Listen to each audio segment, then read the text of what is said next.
Año 2000. El último zar de Rusia y su familia son canonizados como santos mártires en Moscú. En la Catedral de San Pedro y San Pablo de San Petersburgo, donde yacen sus restos, la situación se vuelve insoportable. Los turistas acuden a visitar las sagradas reliquias, pero los ortodoxos no. Dudan de la autenticidad de los restos. El argumento principal de quienes dudan que sean auténticos es que los restos de María y Alexei Romanov, buscados desde hace muchos años, no estaban en el lugar de enterramiento, cerca de Ekaterimburgo. Año 2007. No muy lejos del primer lugar de enterramiento son hallados los restos mortales de un muchacho y una mujer joven. ¿Sería la aparición de un argumento decisivo para zanjar la controversia que rodeaba desde hacía tiempo aquel terrible misterio del siglo XX?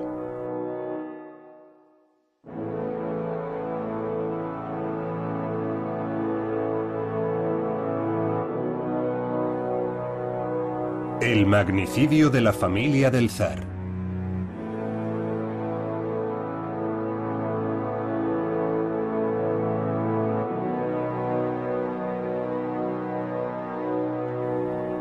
Una antigua carretera en las afueras de Ekaterimburgo, año 2007.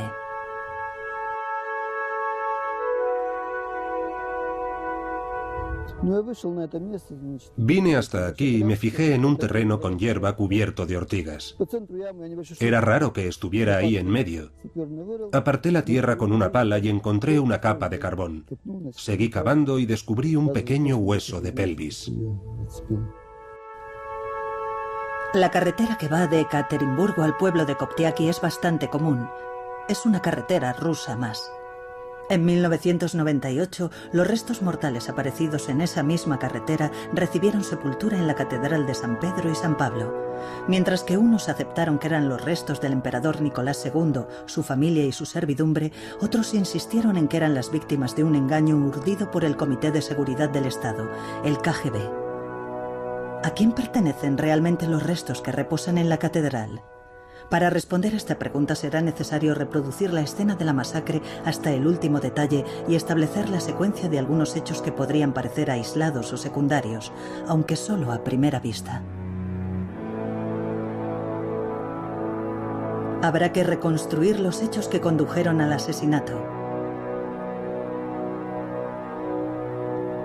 En 1917, tras la abdicación, Nicolás II y su familia permanecieron 5 meses bajo arresto domiciliario en el pueblo de Sarskoye. En agosto, el gobierno provisional los envió a Tobolsk, lejos de la capital y del inminente golpe de Estado. Tobolsk, una de las últimas fotografías de los Romanov. En abril de 1918, los bolcheviques intentaron llevar al zar y su familia a Moscú para someterlos a juicio, pero el ejército blanco atacó. Se decidió a toda prisa ejecutarlos en Ekaterimburgo. ¿Quién tomó semejante decisión y a quién se ejecutó allí? Hasta ahora estas preguntas siguen sin respuesta a pesar de las 2 investigaciones oficiales. Se sabe con certeza que el último lugar de estancia de la familia del emperador fue la casa Ipatiev en Ekaterimburgo. El KGB la consideró apropiada para alojar al depuesto zar, la zarina, sus 4 hijas, Tatiana, Olga, María y Anastasia, su hijo Alexei y su séquito, que se negó a abandonar a los Romanov. El doctor Botkin, la doncella Demidova, el sirviente Alexei Trup y el cocinero Haritonov. La casa Ipatiev se rebautizó como la Casa del Cometido Especial. Yakov Yurovsky fue nombrado responsable de la casa. El KGB tenía que decidir la manera de ejecutarlos. Unos propusieron apuñalarlos de noche o lanzar granadas a sus camas. Otros sugirieron formas de asesinato más exóticas. Finalmente se optó por elegir a 11 hombres del KGB para que cada uno se encargara de matar a una persona concreta. Se decidió quién iba a disparar a quién. La noche del 16 al 17 de julio, la familia al completo bajó las escaleras hasta el sótano de la casa y allí fue masacrada. Al zar le dispararon con esta Browning, modelo 1900. A partir de recuerdos de los ejecutores, Medvedev, Kudrin, Strekotin, Yurovsky, Kabanov y Netrevin. Se hizo tal silencio que podíamos oír el motor del camión a través de la ventana. Yurovsky dio un paso adelante y se dirigió al zar. «Nikolai Alexandrovich», exclamó. Y elevó el tono de su voz. «Se nos ha encomendado la misión de eliminar a los Romanov». Las mujeres empezaron a gritar. «Dios mío, ¿qué está pasando?» «Se acabó», dijo Yurovsky sacando una Mauser. «¿Va a llevarnos a otro sitio?», preguntó Botkin. Yurovsky fue a decir algo para responderle, pero ya había apretado el gatillo y disparado contra el zar. La zarina y su hija Olga intentaron hacer la señal de la cruz, pero no pudieron. Cuando cesó el tiroteo, tanto las hijas del zar como la zarina, la doncella de Midova y el propio Alexei todavía estaban vivos. Así que continuamos con la ejecución. Las dos hijas más pequeñas estaban agachadas contra la pared, tapándose la cabeza con las manos. Recibieron un tiro en la cabeza allí mismo. De repente se movió un cojín en el rincón de la derecha y se oyó la voz de una mujer que exclamaba: «Gracias a Dios me he salvado». La doncella se incorporó. Los cojines que la cubrían habían frenado las balas. Un camarada intentó clavarle la bayoneta en el pecho. Era una bayoneta Winchester. Pero no lo consiguió. La doncella se agarró a la bayoneta y empezó a gritar. Sus gritos desesperados hicieron que Alexei, herido leve, se despertara y emitiera un gemido. Estaba tendido en el sillón.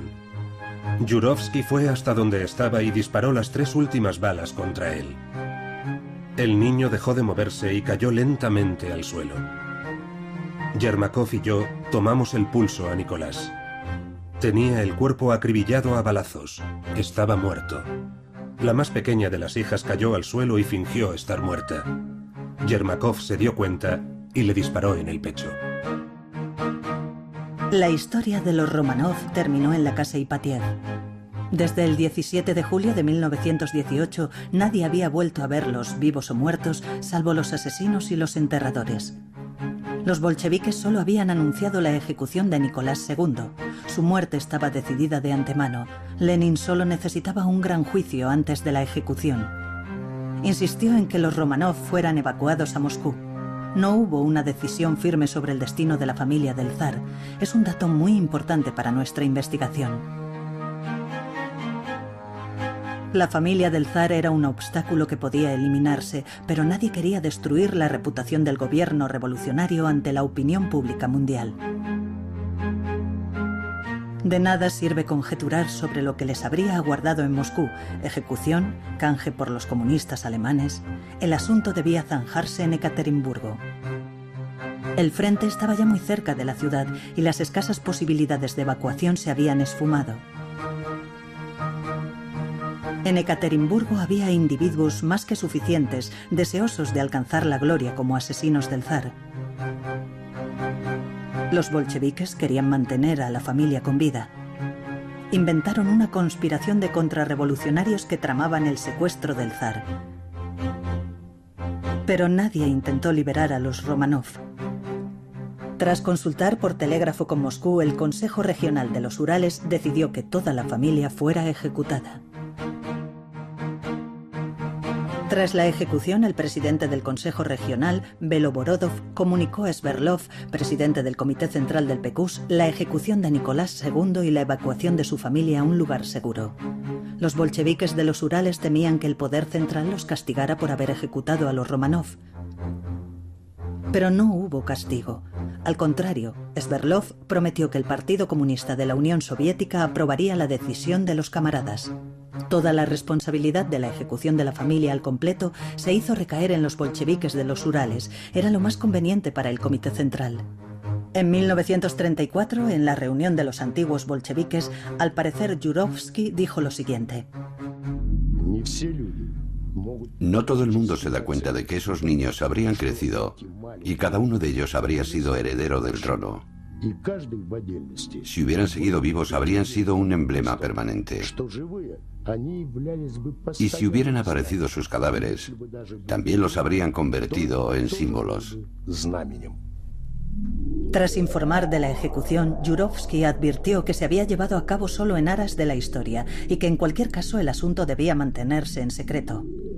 Al término de aquella reunión, todo el mundo debía olvidarlo todo. La urna con las cenizas de Yurovsky está enterrada en el centro de Moscú. Sus familiares pueden acudir a visitarlo, nadie altera su paz.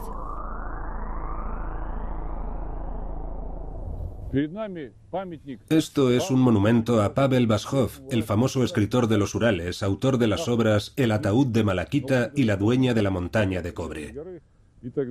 Vashov está mirando directamente al monumento dedicado a Piotr Yermakov, miembro del Partido Comunista de la Unión Soviética desde 1906 y organizador de la Guardia Roja. Fue Yermakov quien mató a bayoneta a las princesas. El asesino fue enterrado con honores, pero sus víctimas ni siquiera merecieron recibir sepultura conforme a la tradición ortodoxa. El lugar donde se habían ocultado sus cuerpos pasó a ser un misterio.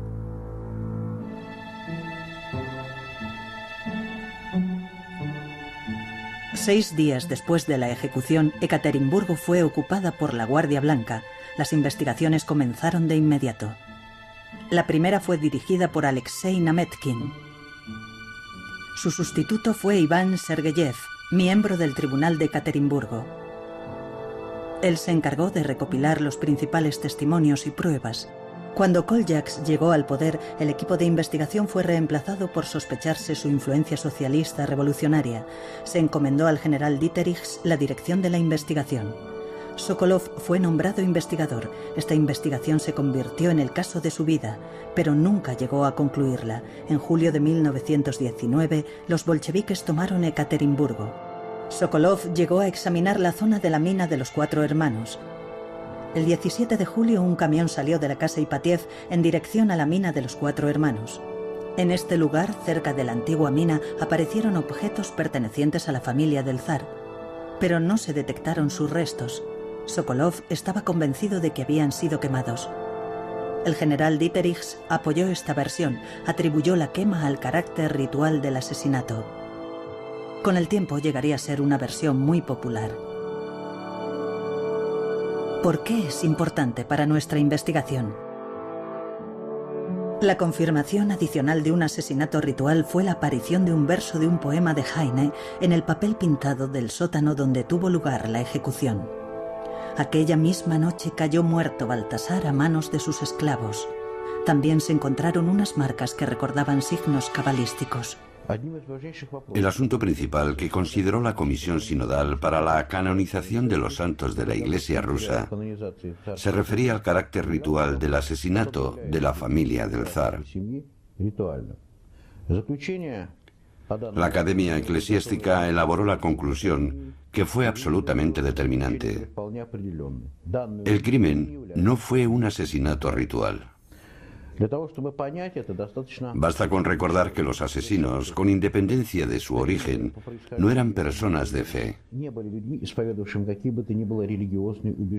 Para ellos, la ejecución del último zar de Rusia fue un acto de venganza contra quienes habían personificado el odioso imperio ruso. Para comprender cómo pudo ocurrir semejante desgracia, ha sido necesario un esfuerzo serio y moral de muchas generaciones, incluida la nuestra. A pesar de todo, la versión del asesinato ritual y la quema de los restos fue la más popular y extendida en el siglo XX.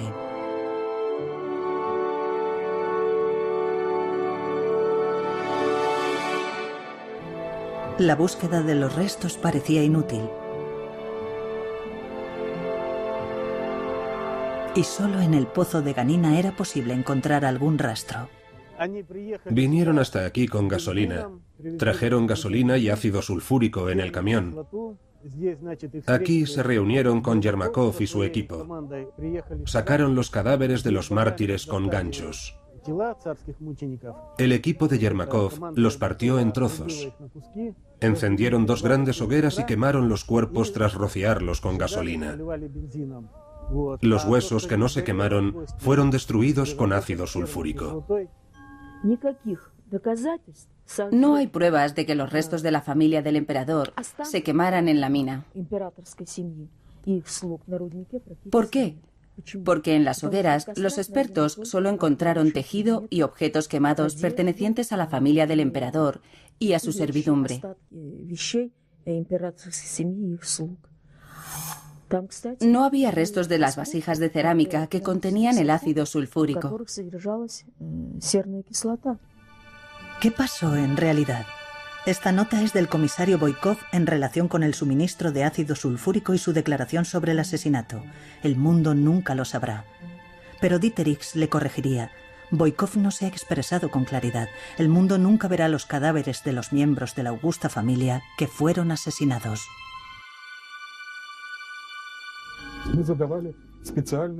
Planteamos una pregunta especial a los expertos forenses. ¿Es posible quemar cuerpos en una hoguera en las condiciones descritas tanto por Sokolov como por la gente que difundió tales leyendas? Los expertos afirman tajantemente que no. Incluso en el proceso de incineración, cuando se quema un cadáver en el crematorio, quedan unos 3 kilos de masa ósea sin destruir.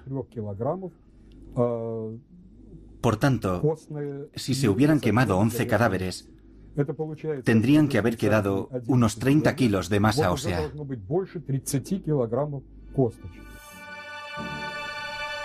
Deberíamos rendir homenaje a Sokolov, que no cejó en su empeño de encontrar los restos y consiguió otra prueba del lugar donde estaban escondidos.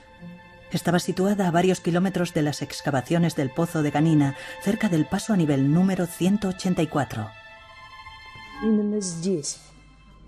Hubo extraños movimientos aquí la noche del 19 de julio. Tenemos un relato muy detallado de los Lobukin, padre e hijo, pero no dio tiempo a comprobar todos los testimonios. El 11 de julio, Sokolov recibió la orden de recoger todos los archivos y documentos de la investigación y salir de Ekaterimburgo.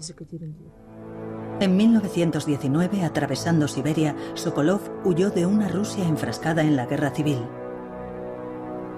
En Francia continuó su investigación, pero en 1924 apareció muerto en el jardín de su casa. No consiguió concluir la investigación y publicar un libro titulado El asesinato de la familia del zar. Sokolov se había llevado de Rusia todos los documentos relacionados con la ejecución de los Romanov. Los asesinos decidieron que el caso quedara cerrado para siempre. Aparentemente no dejaron una sola pista. Sin embargo, es un hecho de sobra conocido que en 1928 Mayakovsky visitó Ekaterimburgo, antes llamada Sverdlovsk. Poco tiempo después escribió el poema El emperador. He aquí el cedro herido por el hacha, las marcas están a los pies de la colina, las raíces del cedro esconden el camino y debajo del camino yace el emperador, tras Eliset, en el verso 9. Así fue como el poeta de la revolución señaló este lugar. A Mayakovsky lo había llevado hasta allí el presidente Paramonov. Un grupo de comunistas en el lugar de enterramiento. Los asesinos, que se consideraban a sí mismos unos héroes, hablaron a sus amigos de la ejecución y organizaron excursiones por la carretera Koptiaki, lo cual podía significar que los restos efectivamente existían y estaban en un lugar concreto. Pero ¿cómo dar con ellos?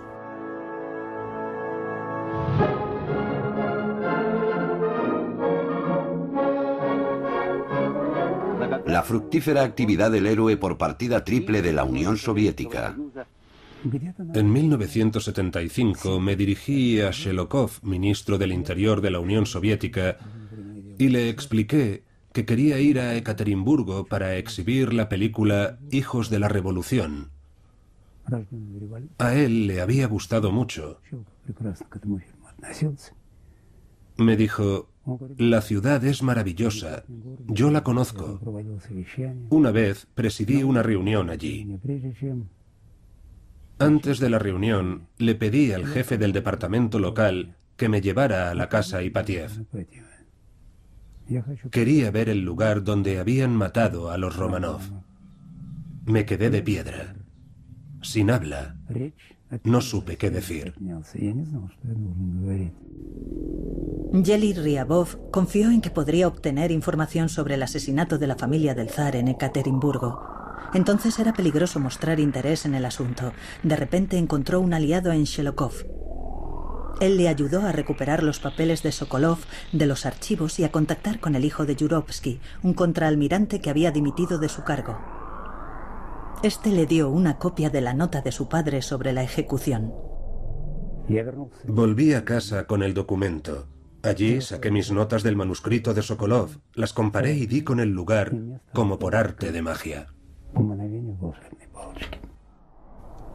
Según Yurovsky, la noche del 18 al 19 de julio de 1919, los acontecimientos se desarrollaron de la siguiente manera. Los bolcheviques trasladaron los cuerpos desde la casa Ipatiev hasta el pozo de Ganina. Allí los desnudaron y quemaron sus ropas. Su intención era arrojar los cuerpos a la mina inundada, pero el agua estaba congelada.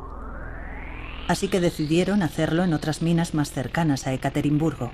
Volvieron a cargar los cadáveres en el camión y tomaron la carretera de Koptiaki. En un punto del camino el camión quedó atascado en el barro. Estaba a punto de amanecer. A Yurovsky se le ocurrió que podían enterrar los cuerpos bajo la carretera. El terreno estaba empantanado. Cavaron un hoyo y arrojaron los cuerpos en él. Los rociaron con ácido sulfúrico. Deformaron sus rostros golpeándolos con las culatas de sus rifles. Y decidieron que la verdad permaneciera oculta para siempre. Taparon la fosa común con traviesas. Los enterraron cerca de un paso a nivel. Aparentemente el equipo de Yurovsky había hecho un puente con traviesas para que pasara el camión. Por supuesto, hay quienes recelan del relato de Yurovsky. Son recuerdos y, como tales, cualquier persona con estudios sabe que son subjetivos. La ciencia no confía en ellos. Hay que comprender la psicología de un hombre del KGB, de un bolchevique. ¿Mentir al partido? Sabía muy bien cuáles eran las consecuencias. Anotó estos recuerdos en 1922. Ahora están guardados en los archivos de la presidencia. Él sabía que algún día los dirigentes del partido se toparían con ellos. La verdad era tan evidente que la mantuvieron en secreto. No tenían necesidad de falsearla. Ryabov no dudaba de la autenticidad de la nota y aprovechó la primera ocasión para visitar Sverdlovsk. Allí encontró a historiadores expertos y conoció a Alexander Avdonin. Enseguida supo que había encontrado a alguien con ideas afines.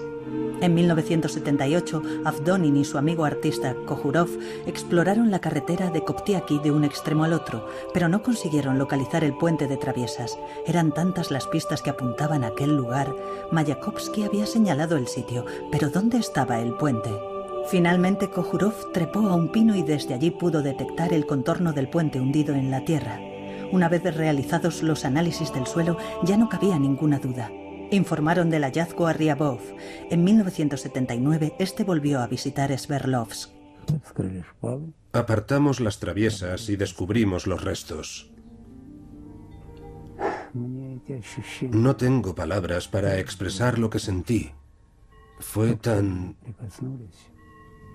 No sabría explicarlo ni ponerle nombre. Decir que fue increíble es como no decir nada. El equipo formado por Ryabov y Avdonin buscó los restos clandestinamente. Sabían que corrían el riesgo de perder la libertad y hasta la vida. Exhumaron los restos sin los instrumentos y los conocimientos necesarios y sin la ayuda de expertos. No es de extrañar que más tarde este hallazgo sensacional suscitara tantas dudas. La dilatada cooperación de Ryabov con el Ministerio del Interior y la ayuda de Shelokov no le favorecieron precisamente. Creo que el motivo fue que no confiaban en mí. No encuentro otra explicación posible. Él quería transmitir su descubrimiento a las siguientes generaciones a través de nuestros hijos. Estaba convencido de que la canción decía la verdad. Los soviéticos gobernarán para siempre. No tenía ninguna duda.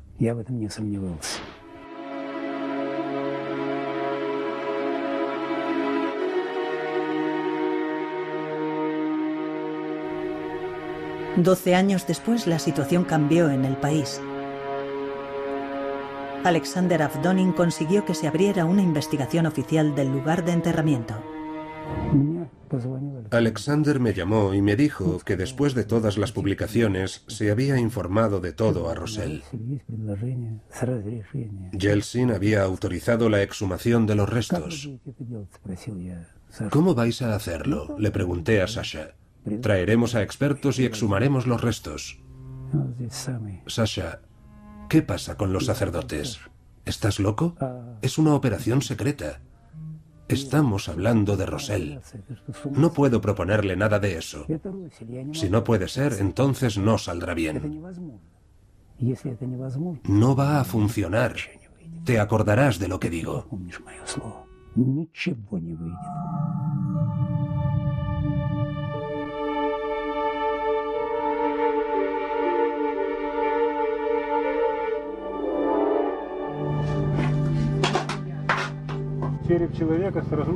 Un cráneo con una sección facial fracturada. Llamaron a la experta Ludmila Kriukova por la noche.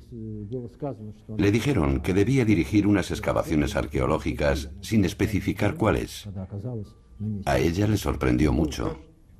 Estaba lloviendo, el terreno estaba cercado. Los soldados trabajaban con palas. Para una mujer, organizar todo aquel trabajo era un cometido muy difícil. Como consecuencia, se perdió un número considerable de huesos. Más tarde, los expertos los encontraron y establecieron a quiénes habían pertenecido. Son imágenes únicas, el descubrimiento de los restos en el lugar señalado en la nota de Yurovsky. La similitud de numerosos rasgos antropológicos. En 1918 bastaba con establecer que los restos pertenecían a la familia del zar. Pero en 1991 las pasiones desatadas por los Romanov se habían desbocado.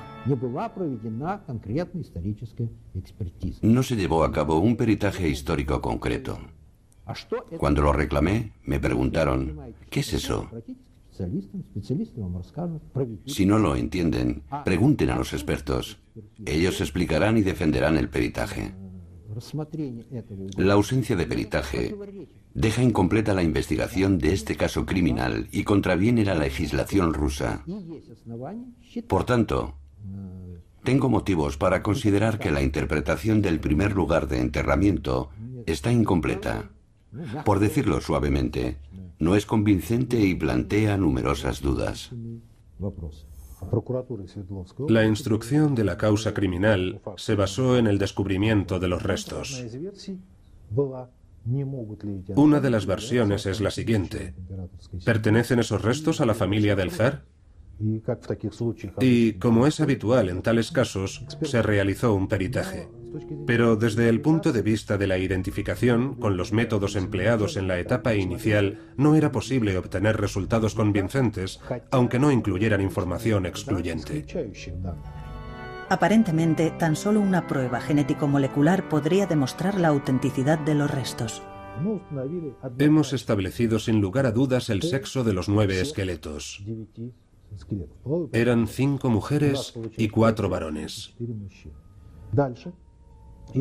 De esas 9 personas, varias estaban emparentadas entre sí. Este grupo estaba formado por 5 personas, padre, madre y 3 hijos. 4 de las 9 personas no tenían relación de parentesco con el grupo. Esas 4 no estaban emparentadas entre sí. No eran familiares de ninguna de estas 5 personas. Comparamos genes heredados por vía materna de la madre y 3 hijas del grupo familiar con los genes de la reina Victoria I. El príncipe Felipe conservaba los mismos genes. Observamos la coincidencia total de sus rasgos. La otra rama provenía de Luisa de Hesse-Kassel, reina de Dinamarca, que era la abuela del emperador Nicolás II. La condesa Xenia Sheremetiyeva y el duque de Fife conservaban los mismos genes. En un lugar del código genético coinciden 2 letras. Mientras los científicos intentaban explicar la discrepancia de los genes de Nicolás con los de sus parientes en función de una mutación genética, la opinión pública empezó a dudar de la autenticidad de los restos. Las estirpes elegidas para el peritaje no eran únicas. Aparte de Xenia y el duque de Fife, los expertos estaban interesados en un familiar más cercano de Nicolás II, su sobrino Tikhon Kulikovsky Romanov. Era hijo de Olga, la hermana más joven de Nikolai. Habían emigrado de Rusia tras la revolución. En 1995, la viuda de Tikhon, el hijo menor de Olga, invitó al experto ruso Rogev a realizar la prueba con la sangre de su esposo conservada en el hospital de Toronto. En 1997, la Comisión Estatal nombró experto independiente a Yevgeny Rogev. Su cometido era establecer el parentesco de Kulikovsky y Romanov y la persona cuyos restos se había determinado que pertenecían a Nicolás II. Como en las pruebas realizadas con anterioridad, se descubrió que uno de los marcadores genéticos, los llamados nucleótidos, de los presuntos restos óseos de Nicolás II, tenía, por así decirlo, una doble lectura. Kulikovsky-Romanov tenía una C en esta posición, y los familiares anteriores sobre los que se había realizado la prueba presentaban una T en esa posición. Los familiares cuyas pruebas se habían realizado en Inglaterra tal vez fueran argumentos en esta conexión. Hay quien está a favor y quien está en contra, y hay quien ve aquí algún problema. Lo más importante es que las formas principales de las secciones de ADN mitocondrial de Kulikovsky-Romanov y Nicolás II coinciden. La comisión llevó a cabo otro peritaje para terminar con cualquier sospecha que pudiera quedar. En 1994 se autorizó la exhumación de los restos de Jorge Alexandrovich, hermano de Nicolás II, quien murió de tisis. Su ADN presentaba la misma mutación que el de su hermano. Eso explicaba algunas desviaciones en los códigos genéticos. Así pues, la duda que en un principio nos había llevado a definir un índice de probabilidad de identificación relativamente bajo, en este caso concreto se convirtió en un indicador excepcional. Algo parecido sucede en criminalística. Están los denominados rasgos especiales. La probabilidad era del 99,8%.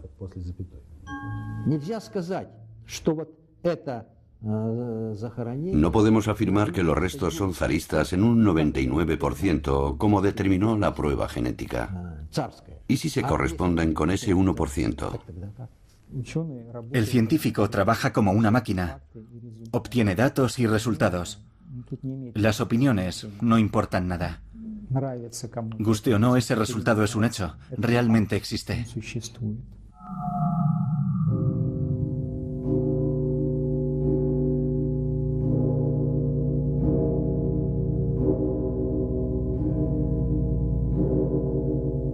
Как человек и как президент я должен.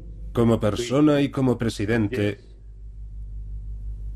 hoy es mi deber estar aquí para presentar mis respetos a las víctimas de este asesinato despiadado. El solemne funeral tenía que haber trazado una línea en la investigación de un asesinato repugnante cometido en el siglo XX y haber contribuido al consenso y la reconciliación del pueblo. Pero no fue así.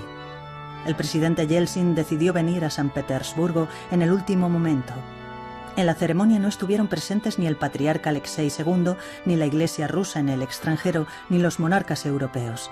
Otro hecho dio pie a numerosas dudas. No se habían encontrado los restos de Alexei y María. Durante la misa de Requiem no fueron nombrados, como si hubieran sido víctimas anónimas de la acción divina. A pesar de que habían transcurrido 80 años, el dolor por la familia del emperador no desapareció en 1998. Al contrario, la controversia sobre si eran o no sus restos se radicalizó. La desconfianza dio paso a múltiples conjeturas e investigaciones adicionales. 2 años después del entierro, el experto japonés Tatsuo Nagai realizó nuevas pruebas genéticas que contradijeron los resultados de la anterior.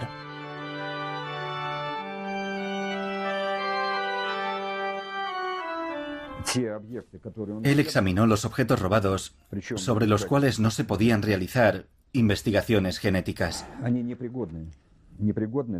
¿Por qué lo afirmo? En 1994, exhumé el cadáver del gran duque Jorge Alexandrovich y sé en qué estado se encontraban sus restos. Algunas preguntas relacionadas con la identificación encontrarían respuesta, pero no en aquel momento, sino años más tarde. En 1891, en la ciudad japonesa de Otsu, el futuro emperador Nikolai Romanov sufrió un intento de asesinato. Del golpe que le asestó con la espada un fanático samurái, le habían quedado 2 cicatrices en el lado derecho de la cabeza. Esa era la marca especial por la que intentaron identificar los restos del zar en 1918. En el cráneo encontrado en el lugar de enterramiento en Ekaterimburgo no había rastro de esas cicatrices, y eso hizo que surgieran dudas. En la década de los 90, los expertos justificaron la ausencia de cicatrices por la acción del ácido sulfúrico. Mucho después, el experto Nikitin haría la comparación exacta de las heridas sufridas por el zar en vida con las lesiones en el cráneo. Como consecuencia del primer golpe de espada, el hueso de la frente se partió. Los restos del enterramiento fueron rociados con ácido sulfúrico. Exactamente en este lugar, el ácido se comió el hueso frontal. Después de todas las reconstrucciones, comparaciones fotográficas y pruebas genéticas, es una prueba más de que realmente es el cráneo de Nicolás II.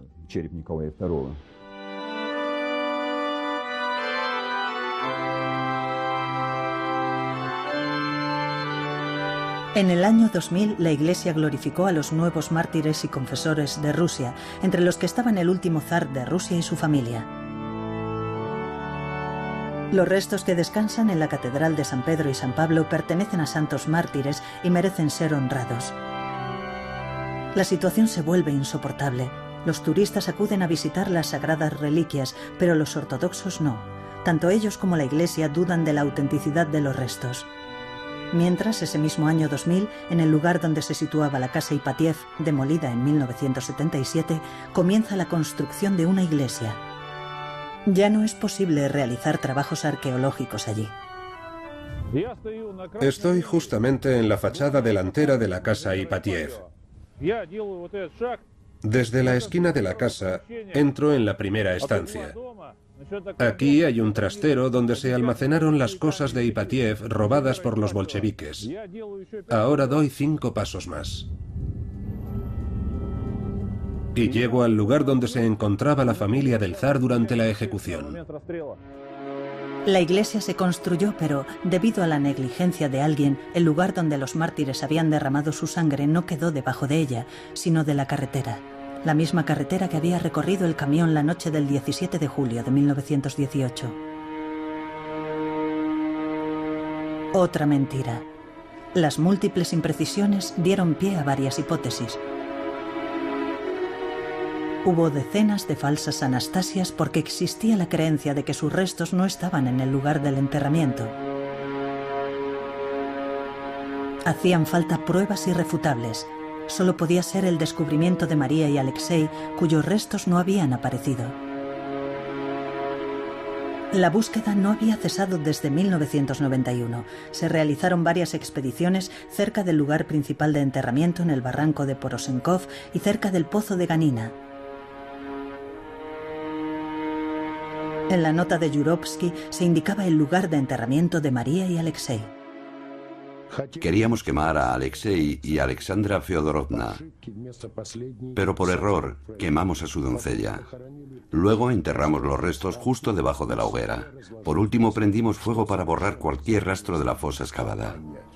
Yurovsky volvió a cometer un error. En vez de Alexandra no quemaron a su doncella, sino a María. Los cadáveres estaban desnudos y desfigurados. En la oscuridad los asesinos confundieron los cuerpos. En el momento fue interpretado por muchos expertos como allí mismo. La foto de Yermakov junto al lugar de enterramiento lo confirmó. Detrás de él hay un trozo de tela como si fuera una marca, pero no se descubrieron otros enterramientos cerca de la carretera. Era necesario un nuevo concepto de búsqueda. En 2006 fue sugerido por los historiadores locales Vitaly Shitov y Nikolai Noimin.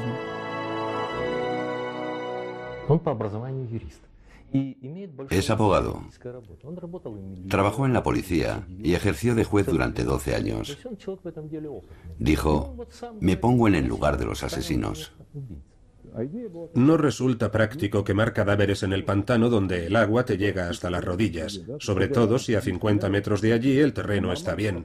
Te largas de ese barranco, vas a otra parte y cumples tu propósito.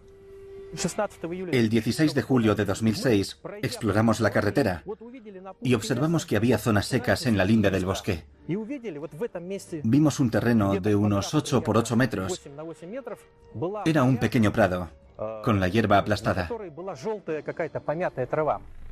Con la ayuda de Pogorelov y usando el mapa de las expediciones anteriores, comprobamos que el terreno sospechoso no se había tocado en las excavaciones. Los voluntarios del club El Escudo iniciaron la búsqueda. Contaban con 20 años de experiencia. Ellos recuperaron los restos de los soldados de la Segunda Guerra Mundial. Con cierta experiencia, puedes saber por el sonido si es hueso o algún metal. Aquí teníamos que encontrar carbón de la primera hoguera. El carbón también tiene un sonido particular. Vine hasta aquí y vi un terreno con hierba cubierto de ortigas. No lo dudé. Pensé que los arqueólogos que habían excavado allí no habían tocado las ortigas. Tenía que comprobarlo. Cavé la tierra con una laya de campo. Al apartarla, descubrí una gruesa capa de carbón. Seguí cavando y di con un hueso de pelvis. No era muy grande, eso es todo. Andrei estaba a 15 metros de distancia. ¡Por fin!, grité. ¡Los he encontrado! El 31 de julio comenzaron las excavaciones, dirigidas por Sergei Pogorelov. No hubo secretos. Trabajamos abiertamente desde el primer momento. No era una operación secreta de 1991. Un mes y medio más tarde, los expertos encontraron el lugar donde se había hecho una hoguera. Allí encontramos huesos y muchas cosas más, como balas y trozos de cerámica. El antropólogo Rashev determinó que los restos encontrados pertenecían a una mujer joven y un adolescente. Los huesos habían sido destruidos a propósito, las secciones faciales de los cráneos estaban fracturadas y quemadas, y los huesos de las extremidades habían sido troceados. Habían echado al hoyo partes de los cuerpos, los restos no habían sido tocados antes de 2007. Incluso a primera vista, los datos científicos eran tan contundentes que los detractores previos no tuvieron ninguna duda. Como director del instituto, doy fe del alto nivel de estas excavaciones. El descubrimiento de nuestros expertos se basa en datos científicos y es un hecho confirmado. En mayo de 2008, una vez terminado nuestro documental, científicos estadounidenses confirmaron que los restos encontrados en 2007 pertenecían a María y Alexei Romanov. No fue la única ni la última prueba practicada. En el caso de los Romanov surgió otro argumento, tal vez el definitivo.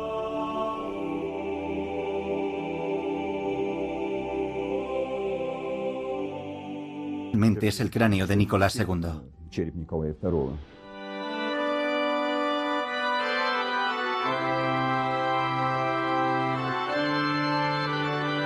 En el año 2000, la Iglesia glorificó a los nuevos mártires y confesores de Rusia, entre los que estaban el último zar de Rusia y su familia.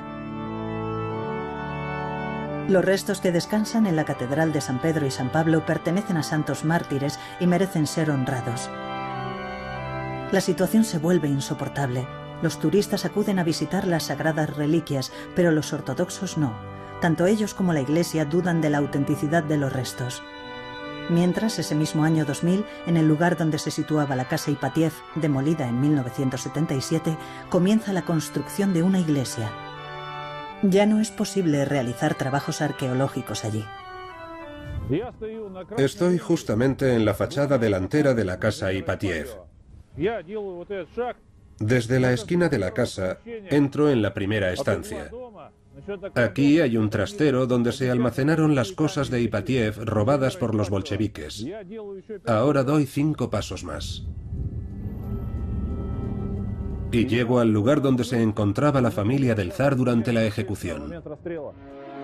La iglesia se construyó, pero debido a la negligencia de alguien, el lugar donde los mártires habían derramado su sangre no quedó debajo de ella, sino de la carretera.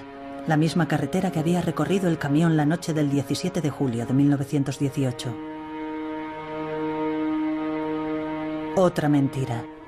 Las múltiples imprecisiones dieron pie a varias hipótesis.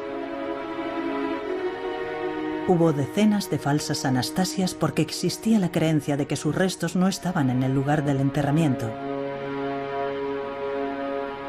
Hacían falta pruebas irrefutables. Solo podía ser el descubrimiento de María y Alexei, cuyos restos no habían aparecido. La búsqueda no había cesado desde 1991. Se realizaron varias expediciones cerca del lugar principal de enterramiento en el barranco de Porosenkov y cerca del pozo de Ganina. En la nota de Yurovsky se indicaba el lugar de enterramiento de María y Alexei. Queríamos quemar a Alexei y a Alexandra Feodorovna, pero por error quemamos a su doncella. Luego enterramos los restos justo debajo de la hoguera. Por último prendimos fuego para borrar cualquier rastro de la fosa excavada. Yurovsky volvió a cometer un error. En vez de Alexandra no quemaron a su doncella, sino a María. Los cadáveres estaban desnudos y desfigurados. En la oscuridad los asesinos confundieron los cuerpos. En el momento fue interpretado por muchos expertos como allí mismo. La foto de Yermakov junto al lugar. La Academia Eclesiástica elaboró la conclusión que fue absolutamente determinante. El crimen no fue un asesinato ritual. Basta con recordar que los asesinos, con independencia de su origen, no eran personas de fe. Para ellos, la ejecución del último zar de Rusia fue un acto de venganza contra quienes habían personificado el odioso imperio ruso. Para comprender cómo pudo ocurrir semejante desgracia, ha sido necesario un esfuerzo serio y moral de muchas generaciones, incluida la nuestra.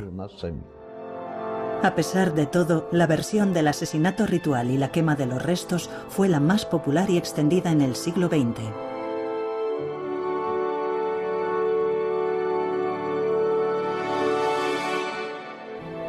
La búsqueda de los restos parecía inútil. Y solo en el pozo de Ganina era posible encontrar algún rastro. Vinieron hasta aquí con gasolina. Trajeron gasolina y ácido sulfúrico en el camión. Aquí se reunieron con Yermakov y su equipo. Sacaron los cadáveres de los mártires con ganchos. El equipo de Yermakov los partió en trozos. Encendieron 2 grandes hogueras y quemaron los cuerpos tras rociarlos con gasolina. Los huesos que no se quemaron fueron destruidos con ácido sulfúrico. No hay pruebas de que los restos de la familia del emperador se quemaran en la mina. ¿Por qué? Porque en las hogueras los expertos solo encontraron tejido y objetos quemados pertenecientes a la familia del emperador y a su servidumbre. No había restos de las vasijas de cerámica que contenían el ácido sulfúrico. ¿Qué pasó en realidad? Esta nota es del comisario Boykov en relación con el suministro de ácido sulfúrico y su declaración sobre el asesinato. El mundo nunca lo sabrá. Pero Dieterich le corregiría. Boykov no se ha expresado con claridad. El mundo nunca verá los cadáveres de los miembros de la augusta familia que fueron asesinados.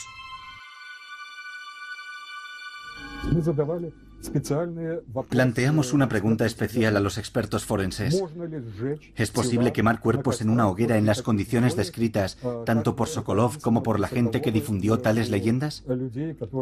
Los expertos afirman tajantemente que no.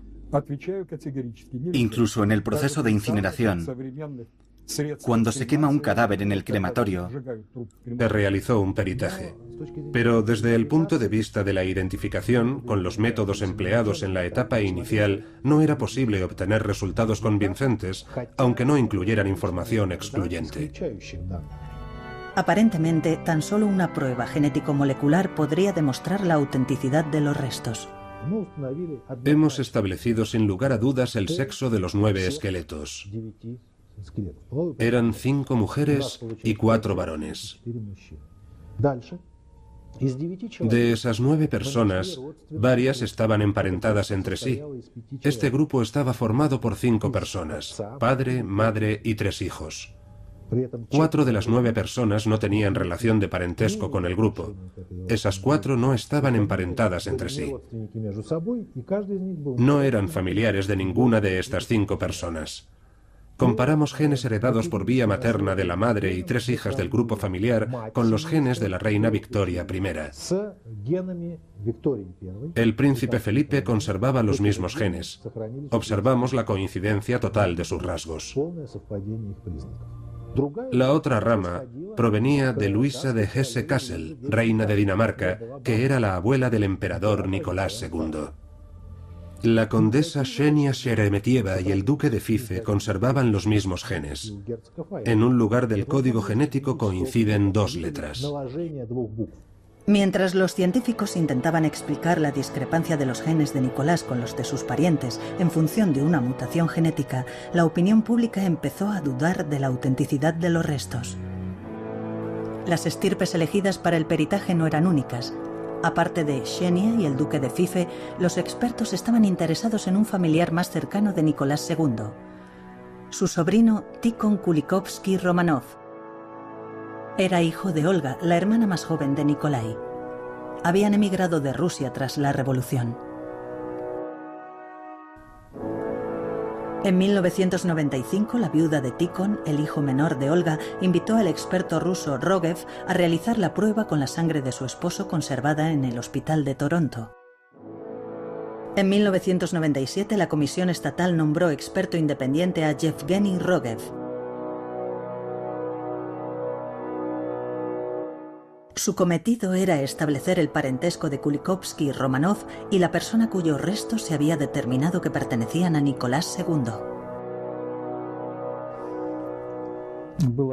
Como en las pruebas realizadas con anterioridad, se descubrió que uno de los marcadores genéticos, los llamados nucleótidos, de los presuntos restos óseos de Nicolás II, tenía, por así decirlo, una doble lectura.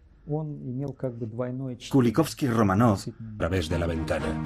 Yurovsky dio un paso adelante y se dirigió al zar. «Nikolai Alexandrovich», exclamó. Y elevó el tono de su voz.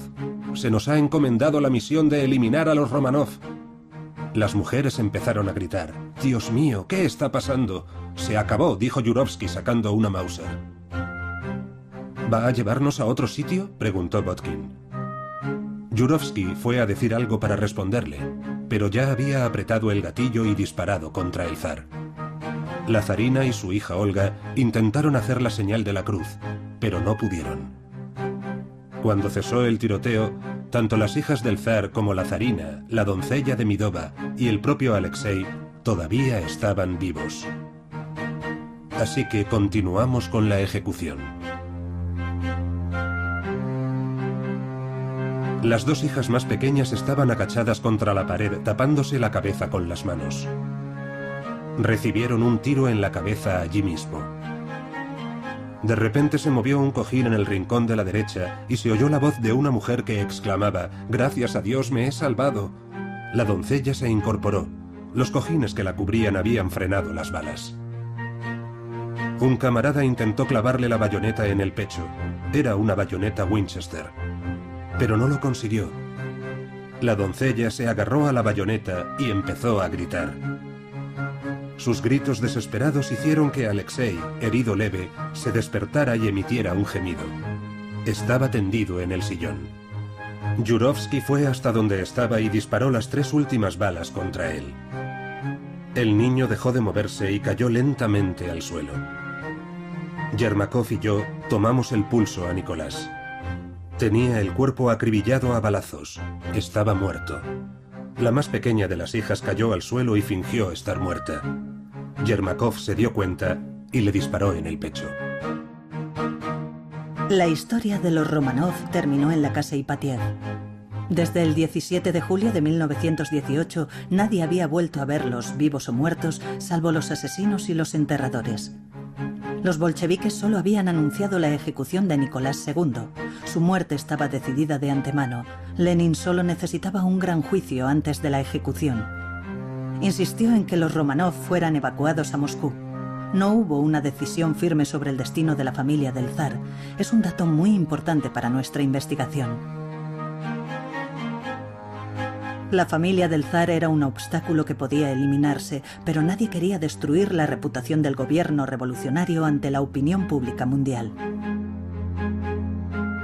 De nada sirve conjeturar sobre lo que les habría aguardado en Moscú: ejecución, canje por los comunistas. Triple de la Unión Soviética. En 1975 me dirigí a Shelokov, ministro del Interior de la Unión Soviética, y le expliqué que quería ir a Ekaterimburgo para exhibir la película Hijos de la Revolución.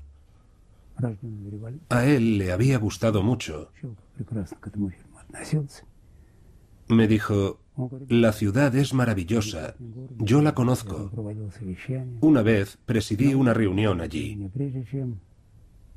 Antes de la reunión, le pedí al jefe del departamento local que me llevara a la casa Ipatiev. Quería ver el lugar donde habían matado a los Romanov. Me quedé de piedra, sin habla. No supe qué decir. Yeli Ryabov confió en que podría obtener información sobre el asesinato de la familia del zar en Ekaterimburgo. Entonces era peligroso mostrar interés en el asunto. De repente encontró un aliado en Shelokov. Él le ayudó a recuperar los papeles de Sokolov de los archivos y a contactar con el hijo de Yurovsky, un contraalmirante que había dimitido de su cargo. Este le dio una copia de la nota de su padre sobre la ejecución. Volví a casa con el documento. Allí saqué mis notas del manuscrito de Sokolov, las comparé y di con el lugar como por arte de magia. Según Yurovsky, la noche del 18 al 19 de julio de 1919, los acontecimientos se desarrollaron de la siguiente manera. Los bolcheviques trasladaron los cuerpos desde la casa Ipatiev hasta el pozo de Ganina. Allí los desnudaron y quemaron sus ropas. Su intención era arrojar los cuerpos a la mina inundada, pero el agua estaba congelada. Así que decidieron hacerlo en otras minas más cercanas a Ekaterimburgo. Volvieron a cargar los cadáveres en el camión y tomaron la carretera de Koptiaki. En un punto del camino el camión quedó atascado en el barro. Estaba a punto de amanecer. A Yurovsky se le ocurrió que podían enterrar los cuerpos bajo la carretera. El terreno estaba empantanado. Cavaron un hoyo y arrojaron los cuerpos en él. Los rociaron con ácido sulfúrico. Deformaron sus rostros golpeándolos con las culatas de sus rifles. Y decidieron que la verdad permaneciera oculta para siempre. Taparon la fosa común con traviesas. Los enterraron cerca de un paso a nivel. Aparentemente el equipo de Yurovsky había hecho un puente con traviesas para que pasara el camión. Por supuesto, hay quienes recelan del relato de Yurovsky. Son recuerdos y como tales, cualquier persona con estudios sabe que son subjetivos. Zanjarse en Ekaterimburgo. El frente estaba ya muy cerca de la ciudad y las escasas posibilidades de evacuación se habían esfumado. En Ekaterimburgo había individuos más que suficientes, deseosos de alcanzar la gloria como asesinos del zar. Los bolcheviques querían mantener a la familia con vida. Inventaron una conspiración de contrarrevolucionarios que tramaban el secuestro del zar. Pero nadie intentó liberar a los Romanov. Tras consultar por telégrafo con Moscú, el Consejo Regional de los Urales decidió que toda la familia fuera ejecutada. Tras la ejecución, el presidente del Consejo Regional, Beloborodov, comunicó a Sverdlov, presidente del Comité Central del PQS, la ejecución de Nicolás II y la evacuación de su familia a un lugar seguro. Los bolcheviques de los Urales temían que el poder central los castigara por haber ejecutado a los Romanov. Pero no hubo castigo. Al contrario, Sverdlov prometió que el Partido Comunista de la Unión Soviética aprobaría la decisión de los camaradas. Toda la responsabilidad de la ejecución de la familia al completo se hizo recaer en los bolcheviques de los Urales. Era lo más conveniente para el Comité Central. En 1934, en la reunión de los antiguos bolcheviques, al parecer Yurovsky dijo lo siguiente: No todo el mundo se da cuenta de que esos niños habrían crecido y cada uno de ellos habría sido heredero del trono. Si hubieran seguido vivos, habrían sido un emblema permanente. Y si hubieran aparecido sus cadáveres, también los habrían convertido en símbolos. Tras informar de la ejecución, Yurovsky advirtió que se había llevado a cabo solo en aras de la historia y que en cualquier caso el asunto debía mantenerse en secreto. Al término de aquella reunión, todo el mundo debía olvidarlo todo. La urna con las cenizas de Yurovsky está enterrada en el centro de Moscú. Sus familiares pueden acudir a visitarlo, nadie altera su paz.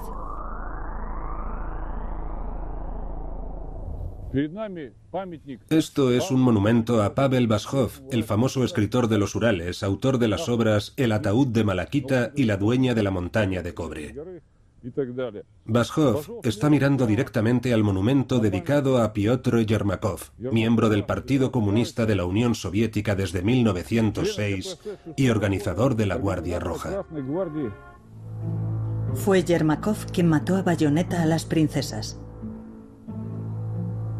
El asesino fue enterrado con honores, pero sus víctimas ni siquiera merecieron recibir sepultura conforme a la tradición ortodoxa. El lugar donde se había...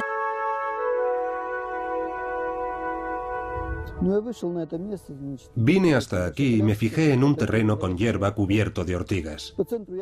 Era raro que estuviera ahí en medio. Aparté la tierra con una pala y encontré una capa de carbón.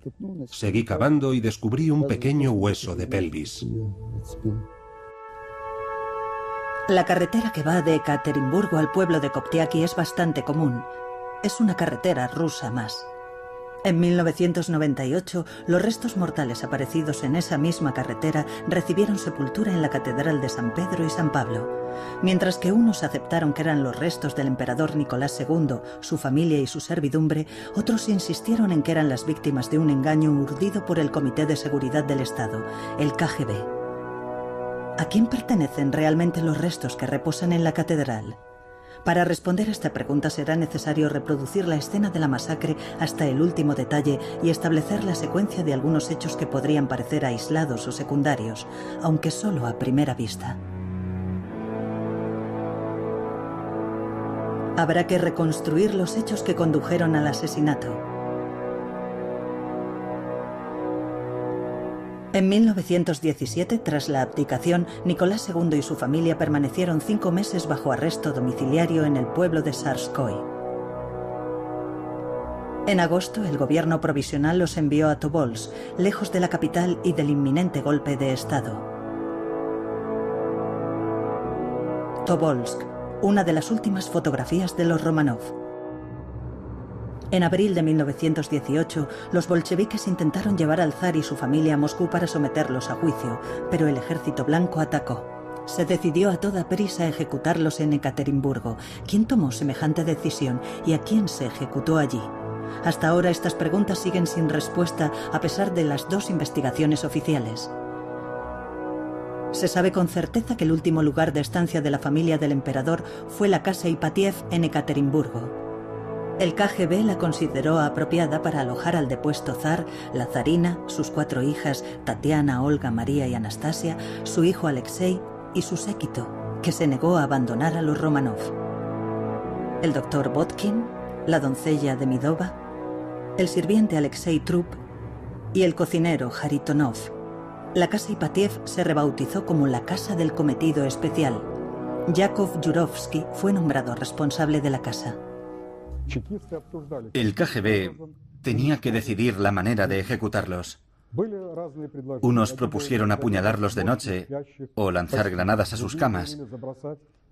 Otros sugirieron formas de asesinato más exóticas. Finalmente se optó. La comisión llevó a cabo otro peritaje para terminar con cualquier sospecha que pudiera quedar. En 1994 se autorizó la exhumación de los restos de Jorge Alessandrovich, hermano de Nicolás II, quien murió de tisis.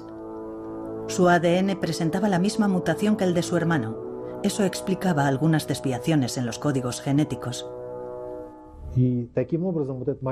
Así pues, la duda que en un principio nos había llevado a definir un índice de probabilidad de identificación relativamente bajo, en este caso concreto se convirtió en un indicador excepcional.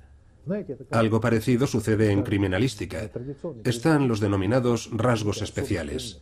La probabilidad era del 99,8%.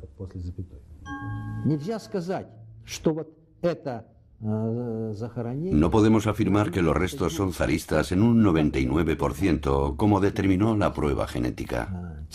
¿Y si se corresponden con ese 1%? El científico trabaja como una máquina. Obtiene datos y resultados. Las opiniones no importan nada. Guste o no, ese resultado es un hecho. Realmente existe.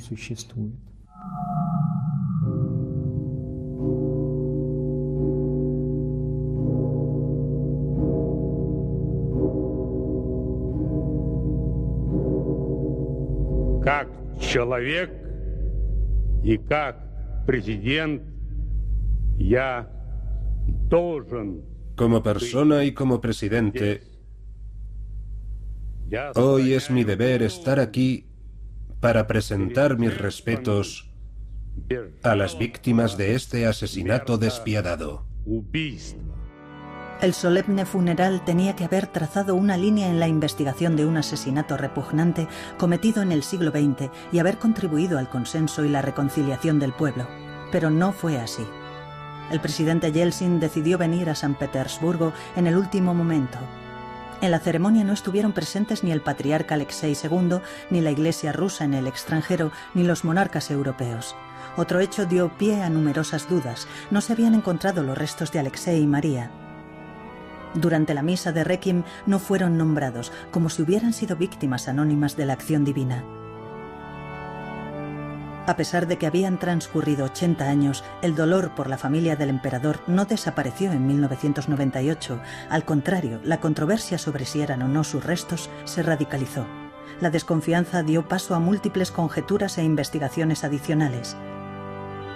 2 años después del entierro, el experto japonés Tatsuo Nagai realizó nuevas pruebas genéticas que contradijeron los resultados de la anterior. Sulfúrico. ¿Qué pasó en realidad? Esta nota es del comisario Boykov en relación con el suministro de ácido sulfúrico y su declaración sobre el asesinato. El mundo nunca lo sabrá. Pero Dieterich le corregiría. Boykov no se ha expresado con claridad. El mundo nunca verá los cadáveres de los miembros de la augusta familia que fueron asesinados.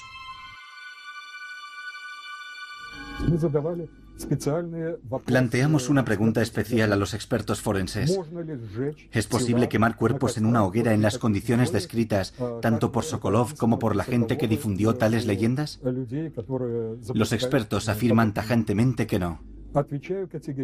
Incluso en el proceso de incineración, cuando se quema un cadáver en el crematorio, quedan unos 3 kilos de masa ósea sin destruir. Por tanto, si se hubieran quemado 11 cadáveres, tendrían que haber quedado unos 30 kilos de masa ósea.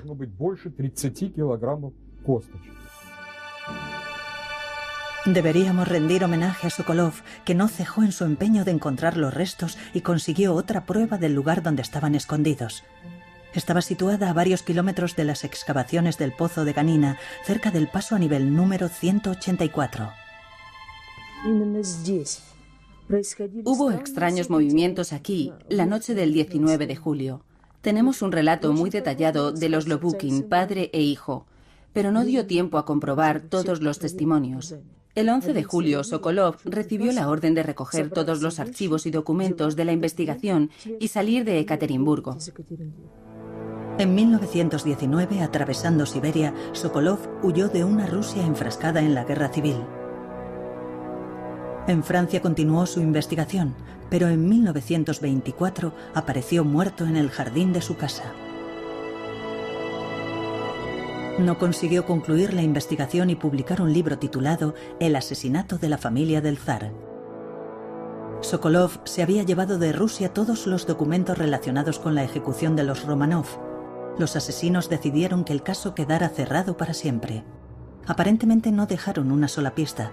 Sin embargo, es un hecho de sobra conocido que en 1928 Mayakovsky visitó Ekaterimburgo, antes llamada Sverdlovsk. Poco tiempo después escribió el poema El emperador.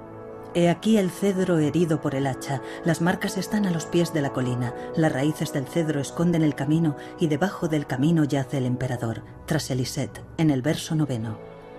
Así fue como el poeta de la revolución señaló este lugar. A Mayakovsky lo había llevado hasta allí el presidente Paramonov. Un grupo de comunistas en el lugar de enterramiento, 5 la viuda de Tikhon, el hijo menor de Olga, invitó al experto ruso Rogev a realizar la prueba con la sangre de su esposo conservada en el hospital de Toronto. En 1997 la Comisión Estatal nombró experto independiente a Yevgeny Rogev. Su cometido era establecer el parentesco de Kulikovsky y Romanov y la persona cuyos restos se había determinado que pertenecían a Nicolás II. Como en las pruebas realizadas con anterioridad, se descubrió que uno de los marcadores genéticos, los llamados nucleótidos, de los presuntos restos óseos de Nicolás II, tenía, por así decirlo, una doble lectura.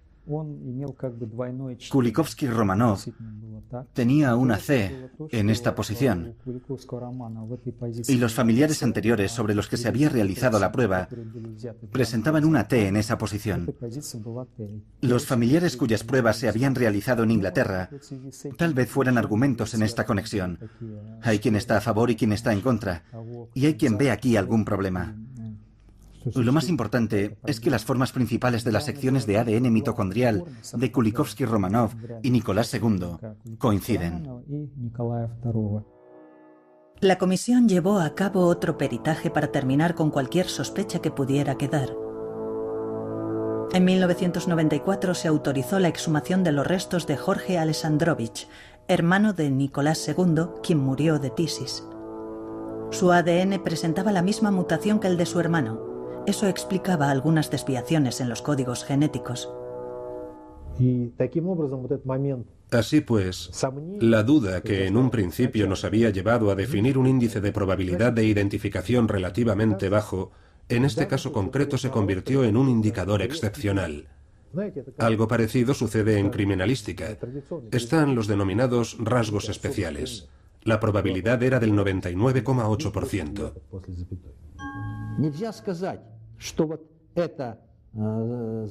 No podemos afirmar que los restos son zaristas en un 99%, como determinó la prueba genética. ¿Y si se corresponden con ese 1%? El científico trabaja como una máquina. Obtiene datos y resultados. Las opiniones no importan nada. Guste o no, ese resultado es un hecho. Realmente existe.